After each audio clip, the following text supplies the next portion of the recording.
My final memory was the sterile beep of a hospital monitor and David's cruel laughter as he signed the papers pulling my life support. Then I opened my eyes. It was 3 years earlier. He thought he had won, but this time I held the pen and his destruction awaited. Gasping for air, my hands clawed at the Egyptian cotton sheets. Sunlight streamed through the floor-to-ceiling windows of the penthouse on Fifth Avenue, blinding me for a fraction of a second. I wasn't in the grim, gray room of St. Jude's palliative care ward. There were no IV lines taped to the bruised veins in my arms, and the suffocating scent of bleach and impending death had been replaced by the expensive, woody notes of David's signature cologne, Santal 33. I sat up, my chest heaving, staring at my perfectly manicured hands. They were full of life, not the skeletal claws that had weakly tried to push him away just moments, or rather, 3 years ago. Footsteps echoed on the hardwood floor. The bedroom door pushed open, and there he was, David Mercer. He looked exactly as he had on the morning of the 14th of May, 2023. His dark hair was perfectly styled, a crisp white Tom Ford shirt unbuttoned at the collar, holding a tray with a single espresso and a single red rose. It was his signature move, the grand romantic gesture designed to soften me up before he asked for something massive. "Morning, beautiful," he murmured, flashing that perfectly practiced, asymmetrical smile that used to make my heart flutter. Now, it just made bile rise in my throat. Big day today. Are you ready to make history together? History. Yes, that was his word for it. Today was the day I was supposed to transfer $2 million from my late father's trust fund into Mercer Innovations as seed capital. In my past life, I had signed the papers with stars in my eyes, believing his promises of a shared empire and an unbreakable marriage. I hadn't known that the moment the ink dried, he would begin systematically draining my accounts, isolating me from my friends, and funneling company resources into a secret life with his executive assistant, Chloe Bennett. I hadn't known that when the stress finally triggered my autoimmune disease, he would lock me away in a facility, bribe the doctors to declare me incompetent, and seize total control of my family's estate. "I'm awake," I managed to say, forcing my facial muscles to relax. I took the espresso from his hands, making sure my fingers brushed his. He felt warm, solid, completely unaware that he was standing in front of a ghost. "Just give me a moment to shower, David. I want to look perfect for our meeting at the bank." "Take your time, Nora," he said, kissing my forehead. "My lawyer, Richard, is meeting us at 11. I love you." "I love you too," I lied, the words tasting like ash. As soon as the door clicked shut behind him, I bolted to the master bathroom and locked it. I gripped the edges of the marble sink, staring at my reflection. My cheeks were flushed, my eyes wide and terrifyingly alive. This wasn't a dream. The universe, in some twisted stroke of poetic justice, had hit rewind. I had been reborn into the exact moment my life had originally derailed. I turned on the shower, letting the hot water mask the sound of my ragged breathing, and grabbed my phone. I didn't have much time. If I simply canceled the transfer, David would know something was wrong. He was a manipulator of the highest order. If he sensed I was pulling away, he would pivot, play the victim, and find another way to bleed me dry. No, simply walking away wasn't enough. Not for what he did to me. I didn't just want my money safe. I wanted to watch the life he valued above all else crumble to dust in his hands. I scrolled through my contacts and found the number for my father's old wealth manager, a ruthless, old money shark named Gregory Sterling. No, Gregory Pierce. Gregory despised David. In my first life, I had ignored Gregory's warnings, dismissing him as a cynical old man holding on to my father's outdated ideals. Now, I knew he was my only lifeline. Pierce speaking. The gruff voice answered on the second ring. "Gregory, it's Nora," I said, my voice steady, stripped of the naive sweetness I usually carried. "I need you to execute a phantom corporate structure. Immediately. The $2 million for Mercer Innovations? It's not coming from my personal trust anymore. I need you to funnel it through an offshore holding company, Apex Capital. And I need the terms restructured from an equity investment to a mezzanine loan. Put a poison pill in the contract. If he misses a single growth metric, Apex has the right to immediately recall the debt and seize all intellectual property. There was a long silence on the other end of the line. Nora, is this a joke? You're supposed to sign the equity transfer in 2 hours. I am not joking, Gregory. David thinks he's getting an angel investor. Instead, he's getting a loan shark. Can you have the paperwork ready by 11? I could practically hear the shark smiling. I always knew your father's daughter was in there somewhere. It will be ready. I hung up, stepping into the steaming shower. The water washed away the lingering phantom pain of my hospital bed. David wanted an empire. I was going to give him the keys to the castle, but I would make sure the foundation was made of dynamite. He thought he was playing a love-struck fool. He didn't realize he was dealing with a woman who had already attended her own funeral. The conference room at First National Bank was freezing, exactly as I remembered it. David sat next to me, his knee bouncing with barely contained excitement. Across from us sat his lawyer, a weasel-faced man named Bradley Thorne. Wait, Bradley Hayes. Next to Bradley was Gregory Pierce, looking completely unreadable in his bespoke charcoal suit. So, to clarify, Bradley said, adjusting his glasses, Nora's trust will no longer be the direct source of the capital? David whipped his head to look at me, his charming smile faltering for a microsecond. Nora? What is he talking about? I placed a gentle, reassuring hand on his knee. Don't worry, darling. Gregory and I had a long talk this morning. Because of some obscure tax liabilities attached to my father's estate, directly transferring the funds would trigger a massive audit. We found a workaround. An international investment firm, Apex Capital, is going to front the $2 million on my behalf. Apex Capital? David frowned, his calculating brain working overtime. I've never heard of them. And what are their terms?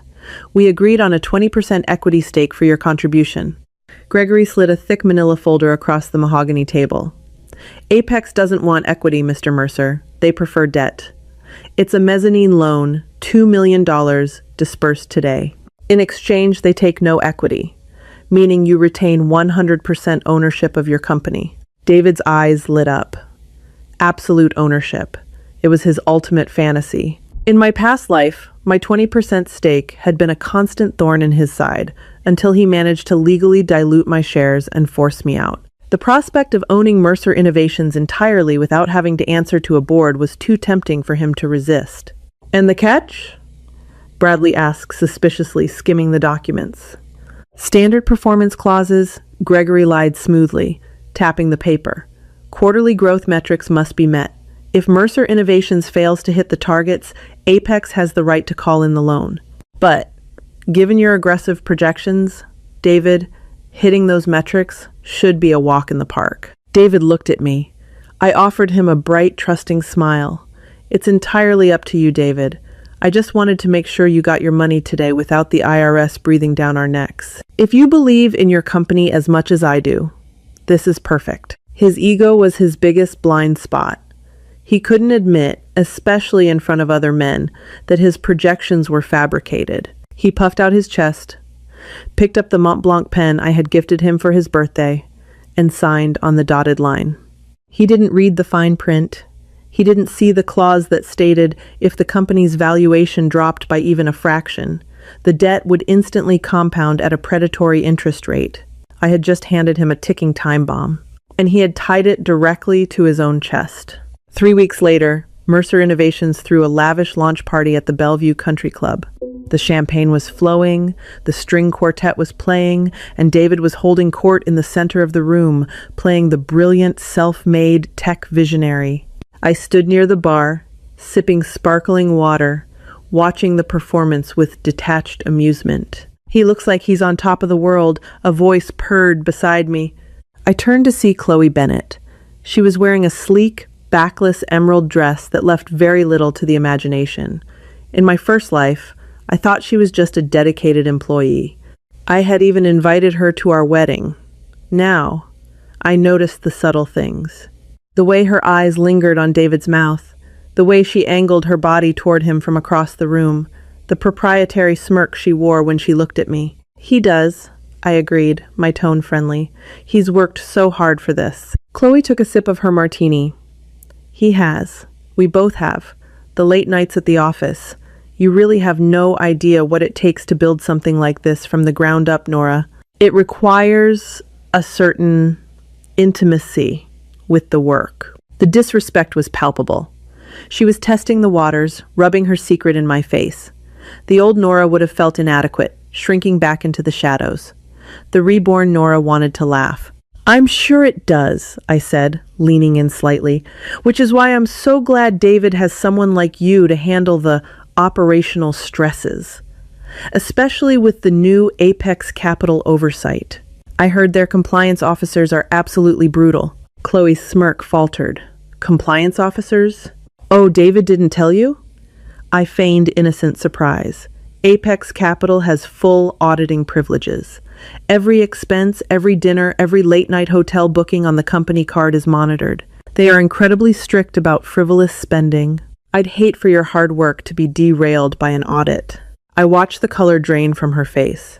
She and David had been using the company credit line to fund their weekend getaways to Aspen. In my past life, I hadn't found out about the embezzled funds until the divorce proceedings, when it was far too late. Now, she realized the golden goose had a camera strapped to its neck. "Excuse me," Chloe muttered, turning sharply and practically marching toward David. I watched them from a distance. David leaned down to whisper something in her ear, expecting a flirtatious exchange, but Chloe was tense. She spoke rapidly, her manicured finger jabbing the air. David's confident posture stiffened. He looked across the room at me, a flicker of genuine panic in his eyes. I raised my glass to him, smiling the sweet, ignorant smile of a devoted fiancé. The first crack in his perfect life had just formed, and I had the hammer ready for the next blow. 6 months dissolved into a blur of meticulously calculated sabotage. To the outside world, I was still the glowing bride-to-be, happily sampling vanilla fondant cakes and debating the merits of imported peonies for our upcoming summer wedding. Behind closed doors, I was the architect of David's living hell. The beauty of the Apex Capital trap was its slow, suffocating nature. The mezzanine loan required Mercer Innovations to hit a rigid 22% quarterly revenue growth. In my past life, David had hidden his stagnant sales by continuously dipping into my personal accounts, forging my signature to pad the company's bottom line. Now, separated from my cash flow by Gregory Pierce's ironclad legal firewall, David had to actually perform. And David, for all his tailored suits and smooth charisma, was a woefully incompetent CEO. The physical toll of his impending failure was delightful to watch. By November, the expensive woody notes of his Santal 33 cologne were frequently overpowered by the sour stench of stale scotch and cold sweat. He stopped sleeping. His perfect, asymmetrical smile devolved into a nervous twitch. I played my part flawlessly, rubbing his tense shoulders and offering empty platitudes about how much I believed in his genius, all while secretly reviewing the devastating audit reports Gregory forwarded to my encrypted tablet. To accelerate his downfall, I hired a private investigator, a former corporate espionage specialist named Wyatt Henderson. Wyatt was expensive, discreet, and ruthless. Within 3 weeks, Wyatt handed me a thick file detailing exactly how David was trying to plug the holes in his sinking ship. Desperate to meet the Apex metrics, David had started cooking the books, creating phantom invoices from dummy corporations to inflate his revenue. Even better, Wyatt discovered the lease for a luxury penthouse in Tribeca, rented under Mercer Innovations as a corporate retreat, but exclusively occupied by Chloe Bennett. Armed with this information, I didn't confront him. Screaming matches were for victims. I was a predator. Instead, I anonymously forwarded the Tribeca lease agreement and a detailed map of the fraudulent invoices directly to Apex Capital's compliance department. The fallout was spectacular. I was sitting in our living room, innocently addressing wedding invitations, when David burst through the front door. His tie was loosened, his face the color of wet ash. He looked like a man who had just watched his own executioner sharpen the axe. They froze our operating accounts, he gasped, leaning heavily against the console table. He didn't even say hello. Apex. They initiated a surprise forensic audit this morning. They locked me out of the company servers. Nora, I set down my calligraphy pen, widening my eyes in perfectly feigned horror. David, what? Why would they do that? You told me you hit the quarterly projections. I did! I mean, we were close, he stammered, pacing the Persian rug like a trapped animal. There must be a misunderstanding, some algorithmic error on their end, but they're demanding immediate repayment of the principal if the audit turns up irregularities. $2 million, Nora, plus the predatory interest. If I don't clear this up by Friday, they're going to seize the company. They'll take my patents. They'll take everything. He stopped pacing and dropped to his knees in front of my chair, grabbing my hands. His palms were clammy. This was the moment he had always relied on, the moment where he played the desperate, misunderstood genius, and I played the loyal, bottomless bank account. Nora, baby, I need your help, he pleaded, his voice cracking. I need a bridge loan, just $1.5 million to buy out Apex's position and get them off my back. You can pull it from your trust. We're getting married in 2 months. What's yours is mine anyway, right? Think of our future. In my previous life, I would have signed the paperwork through tears of sympathy, terrified of seeing him in pain. Today, I looked down at his pathetic, begging face and felt absolutely nothing but a cold, hard thrill. Oh, David, I whispered, gently stroking his hair while carefully pulling my hands free from his grip. You know I would do anything for you. But Gregory tied up my trust in a 5-year irrevocable bond when we set up the Apex deal. Remember? It was the only way to avoid the tax liabilities. I literally don't have access to the capital. I'm completely locked out. The color completely drained from his face, leaving him looking like a corpse. Locked out? You have nothing liquid? Just my allowance, I lied smoothly. Maybe a few $1,000s. But David, surely your executive assistant can help you organize a defense? Chloe seems so capable. I'm sure she kept pristine records of your expenses. At the mention of Chloe's name, David flinched as if I had struck him. He knew exactly what the auditors were going to find in Chloe's files. The secret trips, the luxury gifts, the Tribeca apartment. The net wasn't just tightening. It was lined with razor wire. He stumbled to his feet, muttering incoherently about needing to call his lawyers, and practically fled the apartment. That evening, Wyatt sent me a new batch of audio recordings. It was a wiretap from David's office. I poured myself a glass of vintage Bordeaux, sat by the fireplace, and hit play. The sound of shattered glass echoed from my phone, followed by Chloe's hysterical screaming. "You promised me we were safe!" Chloe shrieked on the recording. "The auditors interrogated me for 3 hours, David. 3 hours! They know about the apartment. They know about the Aspen flights. They told me I could face federal wire fraud charges if I don't testify that you ordered me to fake the invoices." "Keep your voice down," David hissed, his usual velvet tone shredded into panic. "I'll fix it.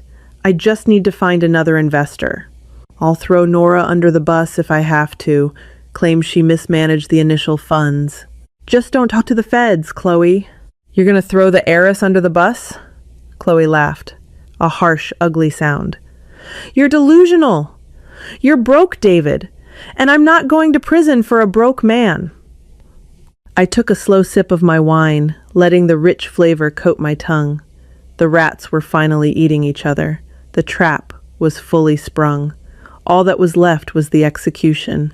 Friday night was the annual Silicon Valley Innovators Gala at the Waldorf Astoria. It was the premier networking event of the year. A shimmering ocean of sequined gowns, bespoke tuxedos, and ruthless venture capitalists. Months ago, David had purchased a platinum table, intending to use the gala as his victory lap to announce Mercer Innovations' fictional expansion into European markets. Now, it was going to be his public graveyard. I wore a stunning crimson Oscar de la Renta gown, looking every inch the supportive billionaire heiress. David, however, looked like a walking ghost. His tuxedo hung slightly loose on his frame, his eyes darting frantically around the ballroom, as if expecting a firing squad to emerge from the floral arrangements. He had spent the last 48 hours ignoring calls from Apex Capital, operating under the childish delusion that if he just secured one massive client tonight, he could negotiate his way out of the fraud charges. "Just smile," he muttered to me through gritted teeth as a photographer approached our table. "Jonathan Royce is here from Vanguard Tech. If I can corner him and pitch the new algorithm, Vanguard's backing will scare Apex off. I just need 10 minutes with him." "I'm right behind you, darling," I said, offering a dazzling smile to the camera flash. David smoothed his lapels, took a deep breath to summon whatever fake charisma he had left, and marched across the ballroom toward Jonathan Royce, a towering, silver-haired titan of the tech industry. I watched David extend his hand, flashing that practiced, asymmetrical smile. I also watched Jonathan Royce look at David's hand as if it were coated in toxic waste. Royce didn't reach out. Instead, he leaned in, said something brief and sharp, and turned his back completely, leaving David stranded in the middle of the crowded floor. I knew exactly what Royce had said, because earlier that afternoon, I had Wyatt Henderson personally deliver a flash drive to Royce's head of security. The drive contained every forged invoice and fraudulent projection David had ever created. Before David could recover from the public snub, the heavy oak doors of the ballroom swung open. Gregory Pierce strode into the room, flanked by two imposing men in dark suits and a uniformed NYPD officer. The string quartet's music seemed to falter, the lively chatter of the room dying down as the imposing group cut a straight path through the sea of billionaires, heading directly for David. David froze, his champagne flute slipping from his fingers and shattering against the marble floor. "David Mercer," Gregory announced, his booming voice carrying easily over the sudden silence of the crowd. He pulled a thick stack of legal documents from his briefcase. "Is immediate. As the legal representative of Apex Capital, I am formally serving you with a notice of default and immediate asset seizure. Furthermore, due to the discovery of extensive financial fraud and embezzlement, all intellectual property, physical assets, and capital associated with Mercer Innovations are hereby repossessed by my client." Whispers erupted across the ballroom like a wildfire. Cell phones were suddenly raised, recording the spectacle. David's face was completely drained of color. He looked frantically at the police officer, then at Gregory, and finally, his desperate eyes locked onto me. He lunged toward our table, pushing past a startled waiter. Nora, do something! Call your lawyers! Tell them this is a mistake!" I stood up slowly, smoothing the front of my crimson gown. I picked up my clutch and walked toward him, my heels clicking methodically against the floor. I didn't look scared. I didn't look sympathetic. I looked perfectly, terrifyingly calm. "There's no mistake, David," I said, my voice quiet but carrying enough steel to make him stop in his tracks. "What are you talking about?" he begged, his facade completely shattering. Tears of genuine panic welled in his eyes. "They're stealing my company, Nora. We're ruined." I stepped intimately close to him, so close I could smell the sour panic radiating from his pores. I leaned up, my lips hovering just inches from his ear. "They aren't stealing anything," I whispered, ensuring only he could hear the words that would end his life as he knew it. "Apex Capital isn't a foreign investment firm, David. It's a shell company. I own it. I have owned it since the morning we signed the papers at the bank. I am Apex Capital." I felt his entire body go rigid. He stopped breathing. He pulled back slightly, staring at me as if I had suddenly transformed into a monster. "You set me up? The audit, the metrics." "I gave you exactly what you wanted," I replied, my voice dropping to a glacial chill. "Total control, and you hung yourself with it. Did you really think you could drain my accounts, parade your mistress through a penthouse bought with my father's money, and lock me away when I became inconvenient? Did you really think I wouldn't wake up?" "Lock you away?" he stammered, true confusion mixing with his terror. "Mistress? Nora? What are you talking about? Are you crazy?" He didn't remember the hospital. He didn't remember pulling my life support. To him, this was a sudden, psychotic betrayal. To me, it was perfect justice. The fact that he didn't understand the full depth of my vengeance made it all the sweeter. He was going to spend the rest of his life in a concrete cell, wondering why the woman who worshipped him had meticulously dismantled his soul. "Officer," I said, stepping back and raising my voice for the room to hear, "I believe Mr.